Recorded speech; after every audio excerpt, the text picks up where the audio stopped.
आदित्याय नमः। हरे कृष्णा। ओम नमः शिवाय। प्रिय भक्तों, ज्येष्ठ मास का छठा दिन हमें उस जगह तक ले जाता है जहाँ कथा केवल श्रवण नहीं रहती, वह दर्शन योग्य बन जाती है। यह दिन हमें स्वयं को देखने का अवसर देता है, बिना आवरण के, बिना किसी दिखावे के। जैसे कोई नदी अपने बहाव में सब कुछ समेट लेती है, वैसे ही आज की कथा हमारे भीतर छिपे प्रश्नों, विकल्पों और भावों को एक एक करके बाहर लाती है। इस दिन हम ना तो कुछ मांगते हैं, ना कुछ बदलाव चाहते हैं। बस हम अपने भीतर वही शांति, वही तृप्ति लाना चाहते हैं जो योगियों की होती है, जो भक्तों की होती है। हम फिर श्री कृष्ण से निवेदन करते हैं कि हे माधव, जो हमें ना समझ सके उसे अपनी कृपा से समझा देना। और सूर्यदेव से भी प्रार्थना करते हैं कि हे प्रभाकर, हमारे भीतर इतना उजास भर देना कि हम अंधकार में भी सत्य को पहचान सके। प्रिय भक्तों, आज का अध्याय शुरू करने से पहले हम सभी मिलकर माँ गंगा से प्रार्थना करें कि हे माँ गंगे, आप त्रिलोकी को पवित्र करने वाली भगवती, विष्णुपति शिव जी की जटाओं में लहराने वाली कल्याणी हो। आपकी एक बूंद से पापों का नाश होता है। आपके दर्शन मात्र से जन्म जन्मांतर के दोष मिट जाते हैं। हे माँ गंगे, हम सबके जीवन में जो भी दुख, पाप, कष्ट, रोग, दरिद्रता और क्लेश है, कृपा कर अपनी निर्मल धारा से उन्हें बहा दो। हृदय को शुद्ध करो माँ, विचारों को पावन बनाओ और मोक्ष की राह दिखाओ। हे गंगे माँ, आपकी शरण में आकर हम सभी आपसे करुणा की याचना करते हैं। हे पाप हारिणी, कृपा कर हमें अपने चरणों में स्थान दो। आप ममतामयी हो और हमारे जीवन को पुण्यमय बना दो। प्रिय भक्तों, अब सुनिए ज्येष्ठ मास महात्म के छठे दिन की कथा। श्री ब्रह्मा जी कहते हैं, हे महादेव, इस प्रकार अमित ओजस्वी भगवान भास्कर की रथ यात्रा करने वाला और दूसरे से करवाने वाला व्यक्ति पर वर्षों तक अर्थात ब्रह्मा जी की आधी आयु तक सूर्यलोक में वास करता है। उस व्यक्ति के कुल में ना कोई दरिद्र होता है और ना कोई रोगी। सूर्य भगवान के अभ्यंग के लिए घी समर्पण करने वाले तथा अनेक प्रकार का तिलक करने वाले व्यक्ति को सूर्यलोक की प्राप्ति होती है। गंगा आदि तीर्थों से जल लाकर जो सूर्य नारायण को स्नान कराता है, वह वरुण लोक में निवास करता है। लाल रंग का भात और गुड़ का नैवेद्य समर्पित करने वाला व्यक्ति प्रजापति लोक को प्राप्त करता है। भक्ति पूर्वक सूर्य नारायण को स्नान कराकर पूजन करने वाला व्यक्ति सूर्यलोक में निवास करता है। जो व्यक्ति सूर्य देव को रथ चढ़ाता है, रथ के मार्ग को पवित्र करता है और पुण्य तोरण, पताका आदि से सजाता है, वह वायुलोक में निवास करता है। जो व्यक्ति नित्य गीत आदि के द्वारा वह उत्सव मनाता है, वह सूर्यलोक को प्राप्त करता है। जब सूर्य देव रथ पर विराजमान होते हैं, उस दिन जागरण करने वाला पुण्यवान व्यक्ति निरंतर आनंद प्राप्त करता है। जो व्यक्ति भगवान सूर्य की सेवा आदि के लिए व्यक्ति को निवेदित करता है, अर्थात आमंत्रित करता है, वह सभी कामनाओं को प्राप्त कर सूर्यलोक में निवास करता है। रथारूढ़ भगवान सूर्य का दर्शन करना तो बहुत ही बड़े सौभाग्य की बात है। जब रथ की यात्रा उत्तर अथवा दक्षिण दिशा की ओर होती है, उस समय दर्शन करने वाला व्यक्ति धन्य होता है। और जिस दिन रथ यात्रा हो, उसके साल भर बाद उसी दिन पुनः रथ यात्रा करनी चाहिए। यदि वर्ष के बाद यात्रा ना कर सके तो 12वें वर्ष अतिशय उत्साह के साथ उत्सव संपन्न कर यात्रा संपन्न करानी चाहिए। बीच में यात्रा फिर नहीं करानी चाहिए। इस बीच इंद्रध्वज के उत्सव में भी यदि विघ्न हो जाए तो 12 वर्षों में ही उसे संपन्न कराना चाहिए, उससे पहले नहीं। जो व्यक्ति रथ यात्रा की व्यवस्था करता है, वह इंद्र आदि लोकपाल के सायुज्य को प्राप्त करता है। और यात्रा में विघ्न करने वाले व्यक्ति मंदेह जाति के राक्षस हो जाते हैं। सूर्य नारायण की पूजा के बिना जो अन्य देवताओं की पूजा करता है, वह पूजा ही निष्फल है। रथ यात्रा के समय जो सूर्य नारायण का दर्शन करता है, वह निष्पाप हो जाता है। षष्ठी, सप्तमी, पूर्णिमा, अमावस्या और रविवार के दिन दर्शन करने से बहुत पुण्य होता है। आषाढ़, कार्तिक और माघ की पूर्णिमा को दर्शन करने से अनंत पुण्य की प्राप्ति होती है। इन तीनों मासों में भी रथ यात्रा करनी चाहिए और इनमें भी कार्तिकीय अर्थात कार्तिक पूर्णिमा को विशेष फलदायक होने के महाकार्तिकीय कहा गया है। इन समयों में उपवास कर जो भक्ति पूर्वक भगवान की आराधना करता है और व्रत रखता है, वह सद्गति को प्राप्त होता है। संसार पर अनुग्रह करने के लिए प्रतिमा में स्थित होकर सूर्य देव स्वयं पूजन ग्रहण करते हैं, और जो व्यक्ति मुंडन कराकर स्नान, जप, होम, दान आदि करता है, वह दीक्षित हो जाता है। सूर्य भक्त को अवश्य ही मुंडन भी कराना चाहिए। जो व्यक्ति इस प्रकार दीक्षित होकर सूर्य नारायण की आराधना करता है, वह परम गति को प्राप्त होता है। महादेव जी, इस रथ यात्रा के विधान का मैंने वर्णन किया। इसे जो भी पढ़ता है या सुनता है, वह सभी प्रकार के रोगों से मुक्त हो जाता है, और विधि पूर्वक रथ यात्रा का संपादन करने वाला व्यक्ति सूर्यलोक को जाता है। श्री ब्रह्मा जी कहते हैं, हे रुद्र, माघ मास के शुक्ल पक्ष की षष्ठी तिथि को उपवास करके गंध आदि उपचारों से भगवान सूर्य नारायण की पूजा कर रात में उनके सामने शयन करना चाहिए। सप्तमी में प्रातःकाल विधि पूर्वक पूजा करें और उदारता पूर्वक ब्राह्मणों को भोजन कराएं। इस प्रकार से 1 वर्ष तक सप्तमी को व्रत रखकर रथ यात्रा करें। कृष्ण पक्ष में तृतीया तिथि को एक भुक्त, चतुर्थी को नक्त व्रत, पंचमी को अयाचित व्रत, षष्ठी को पूर्ण उपवास तथा सप्तमी को पारण करें। रथ भगवान सूर्य की भली भांति पूजा कर स्वर्ण तथा रत्न आदि से अलंकृत तथा तोरण पताकाओं से सुसज्जित रथ में सूर्य नारायण की प्रतिमा की स्थापना कर ब्राह्मण की पूजा करके उसका दान कर देना चाहिए। स्वर्ण के अभाव में चांदी, ताम्र, आटे आदि का रथ बनाकर आचार्य को दान करें। हे महादेव, यह सप्तमी तिथि बहुत ही उत्तम है। पापों का हरण करने वाली इस रथ सप्तमी को, जो कि माघ मास की सप्तमी तिथि होती है, उस दिन भगवान सूर्य के निमित्त किया गया स्नान, दान, होम, पूजा आदि सत्कर्म 1000 गुना फलदायक हो जाता है। साथ ही ज्येष्ठ मास की सप्तमी तिथि को, जिसे भानु सप्तमी कहा जाता है, इस दिन जो भी भक्ति विधि विधान से सत्कर्म करता है, भगवान सूर्य नारायण की पूजा करता है, उसके जन्मों जन्मों के पापों का नाश होता है। इस सप्तमी के महात्मा का भक्ति पूर्वक श्रवण करने वाला व्यक्ति ब्रह्म हत्या के पाप से भी मुक्ति पा जाता है। सुमंतु मुनि ने कहा, हे राजन, इस प्रकार रथ यात्रा का विधान बताकर ब्रह्मा जी अपने लोक को चले गए और रुद्र देवता भी अपने धाम को चले गए। अब आप और क्या सुनना चाहते हैं, यह भी बताइए।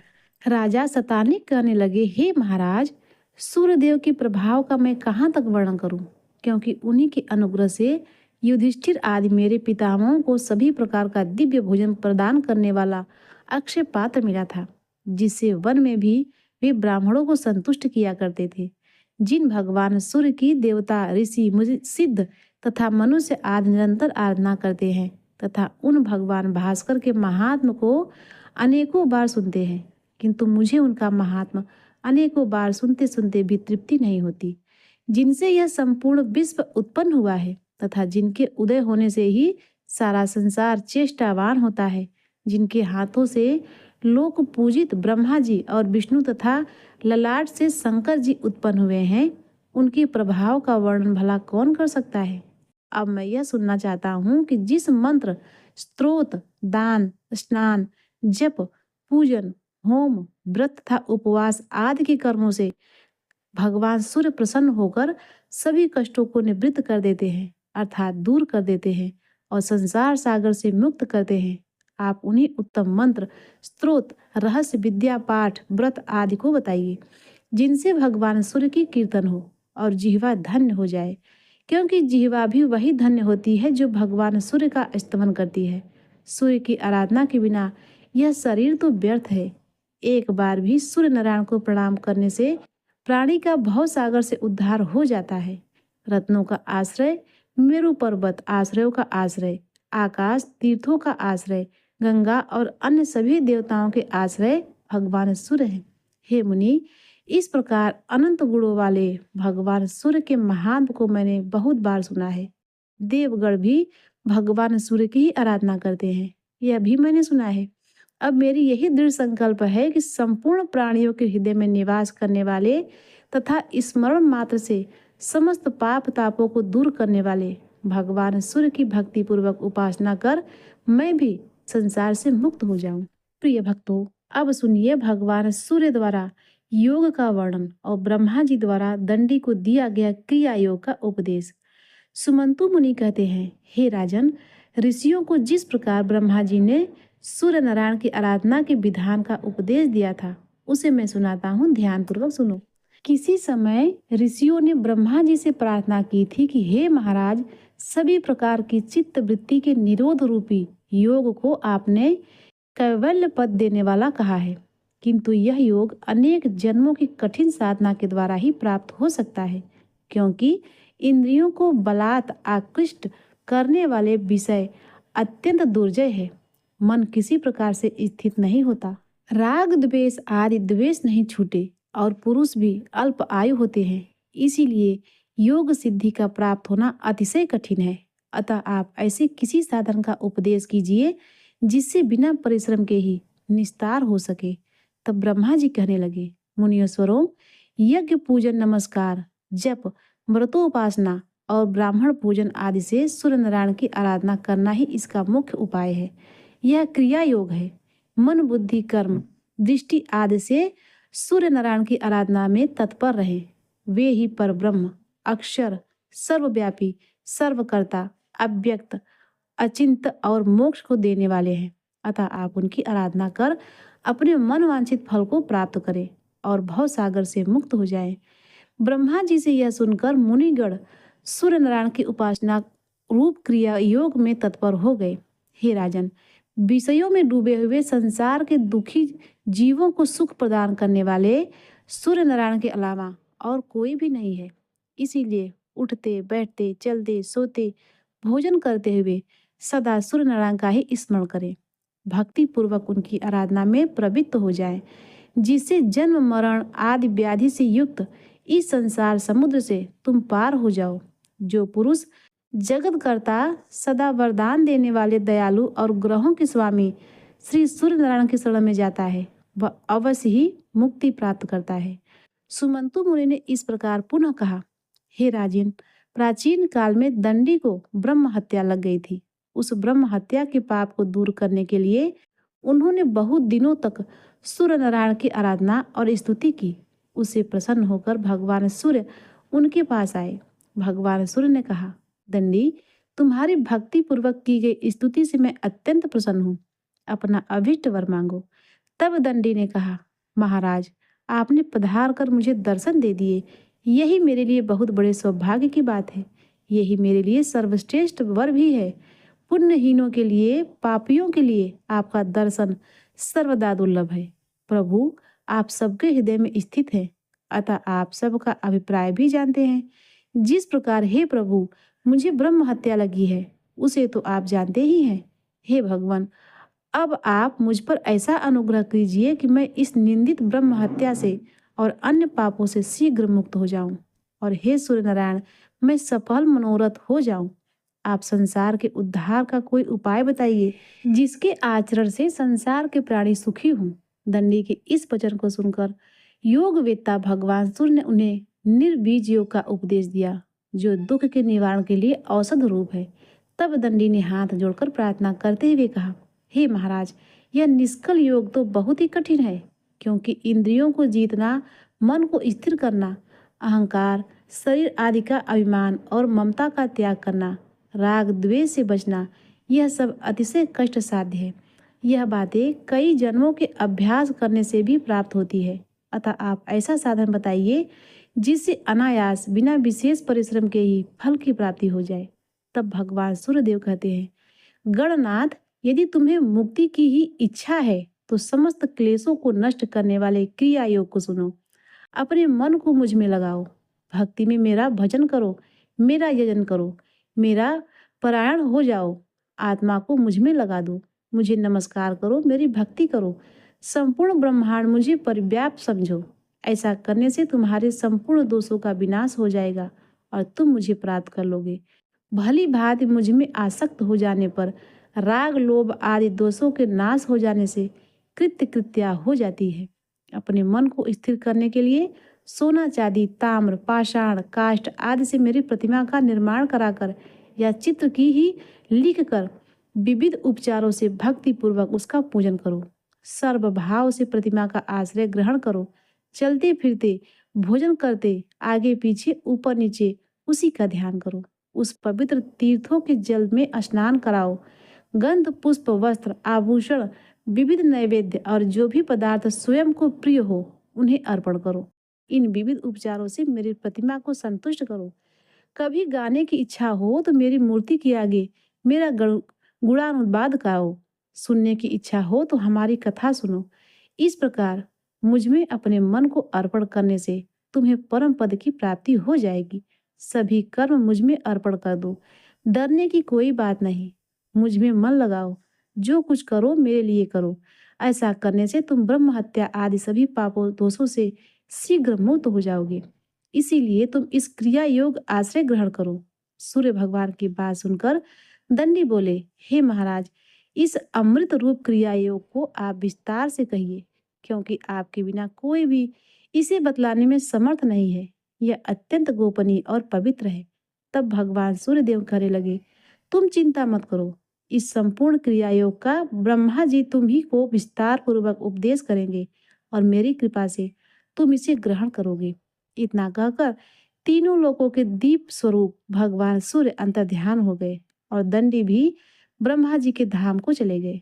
ब्रह्मलोक पहुंचकर दंडी सूर्य श्रेष्ठ चतुर्मुख ब्रह्मा जी को प्रणाम करके कहने लगे, हे ब्राह्मण, मुझे भगवान सूर्य देव के ने आपके पास भेजा है। आप कृपा कर मुझे क्रिया योग का उपदेश करें, जिसके सहारे मैं शीघ्र ही भगवान सूर्य को प्रसन्न कर सकूं। तब ब्रह्मा जी बोले, गणाधिपति, भगवान सूर्य का दर्शन करते ही तुम्हारी ब्रह्म हत्या तो नष्ट हो गई। तुम भगवान सूर्य की कृपा के पात्र हो। यदि सूर्य नारायण की आराधना करने की तुम्हारी इच्छा है तो प्रथम दीक्षा ग्रहण करो, क्योंकि दीक्षा के बिना उपासना नहीं होती। अनेक जन्मों के पुण्य से भगवान सूर्य में भी भक्ति होती है।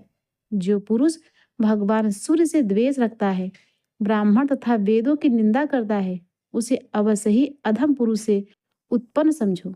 माया के प्रभाव से ही अधम पुरुषों की कुकर्म में प्रवृत्ति होती है और उनके स्वल्प शेष रहने पर सूर्य की आराधना के लिए दीक्षा की इच्छा होती है।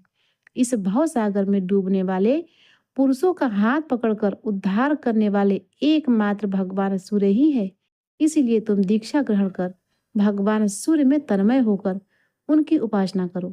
इससे शीघ्र ही भगवान सूर्य तुम पर अनुग्रह करेंगे। दंडी ने पूछा, हे महाराज, दीक्षा का अधिकारी कौन पुरुष है और कौन दीक्षा ग्रहण करने के बाद क्या करना चाहिए?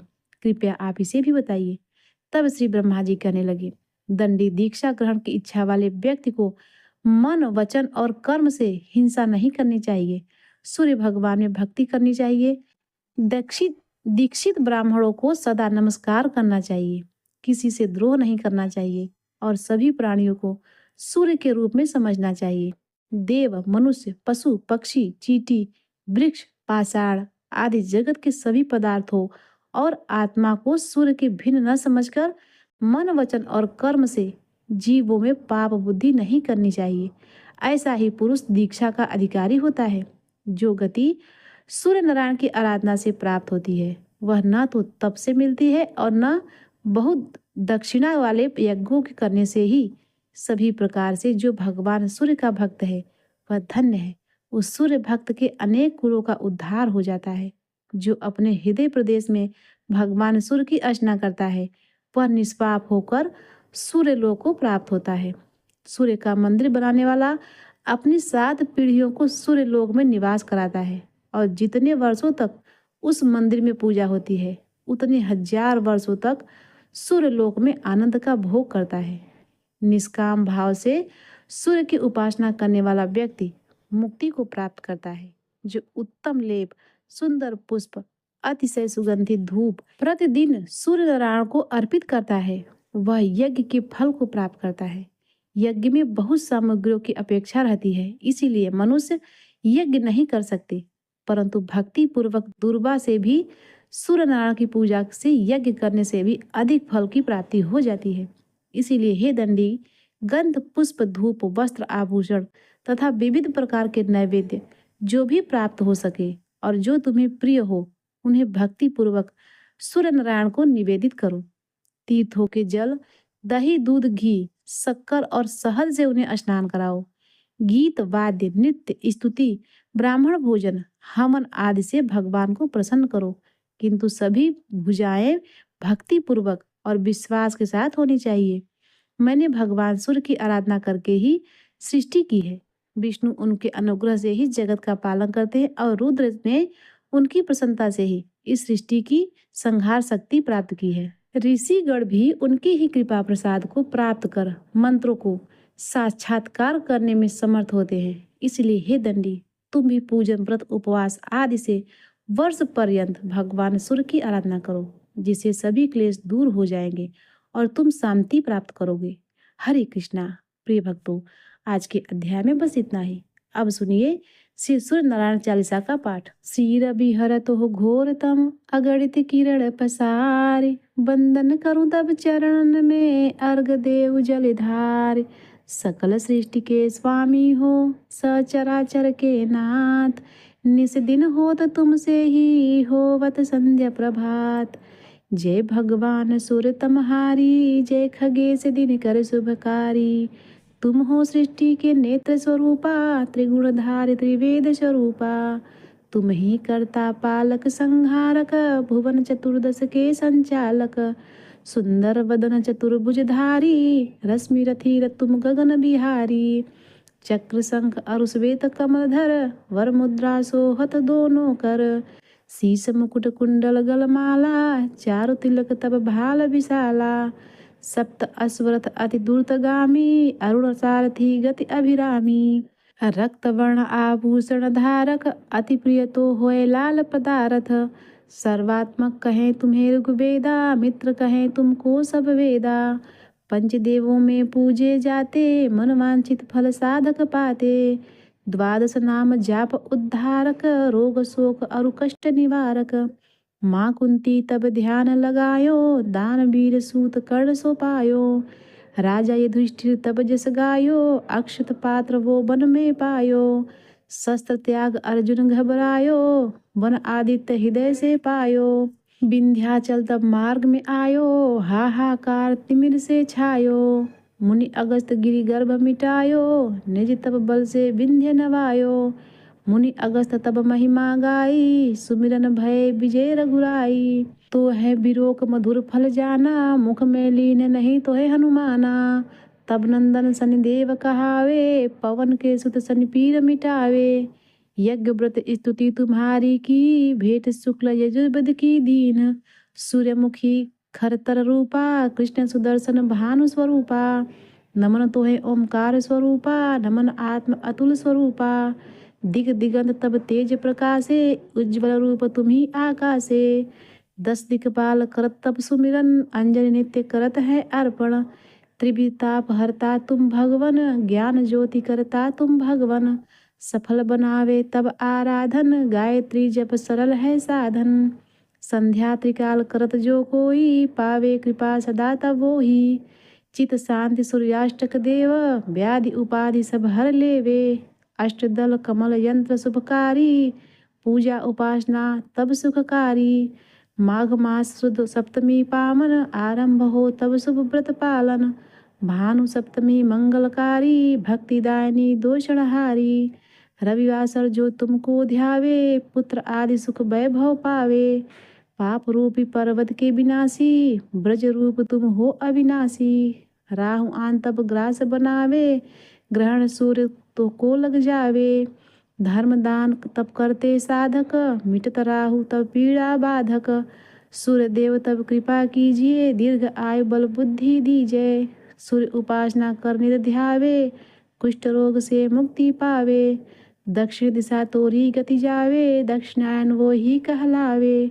उत्तर मार्गी तोरे रथ होवे, उत्तरायण तब वो कहलावे। मन और वचन कर्म हो पावन, संशय करता भली आराधन। भरत दास चिंतन कर घर, दिन कर तब ध्यान रखियो। कृपा इस भक्त पे तुम्हारी सूर्य भगवान। प्रिय भक्तों, अब आइए सुनते हैं सूर्य देव की आरती का पाठ। ओम जय सूर्य भगवान, जय हो दिन करे भगवान। जगत के नेत्र स्वरूपा, तुम हो त्रिगुण स्वरूपा। धरत ही तब सब ध्यान। ओम जय सूर्य भगवान। ओम जय सूर्य भगवान। जय हो दिन करे भगवान। सारथी अरुण है प्रभु तुम, श्वेत कमल धारी। तुम चार भुजाधारी, अश्व है साथ तुम्हारे, कोटि किरण पसारे। तुम हो देव महान। ओम जय सूर्य भगवान। उषा काल में जब तुम उदय चल आते, सब तब दर्शन पाते, फैलाते उजियारा। जगता तब जग सारा, करे सब तब गुणगान। ओम जय सूर्य भगवान। संध्या में भुवनेश्वर अस्ता चल जाते, गोधन तब घर आते, गोधुली बेला में, हर घर आंगन में हो तब महिमा गान। ओम जय सूर्य भगवान।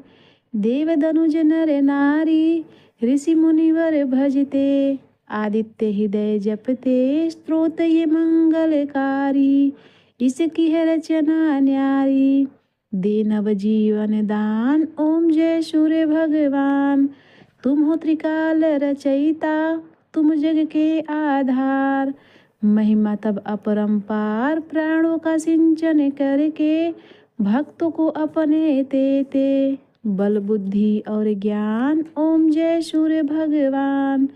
भूचर जलचर खेचर, सब के हो प्राण तुम्ही, सब जीवों के प्राण तुम्ही। वेद पुराण बखाने, धर्म सभी तुम्हें राने, तुम ही सर्वशक्तिमान। ओम जय सूर्य भगवान। पूजन करती दिशाएं, पूजे दस दिगपाल। तुम भुवनों के प्रतिपाल, ऋतु में तुम्हारी दासी। तुम शाश्वत अविनाशी, शुभकारी अंशुमान। ओम जय सूर्य भगवान। ओम जय सूर्य भगवान। जय हो दिन कर भगवान। जगत के नेत्र स्वरूपा, तुम हो त्रिगुण स्वरूपा। धरत ही सब तब ध्यान। ओम जय सूर्य भगवान।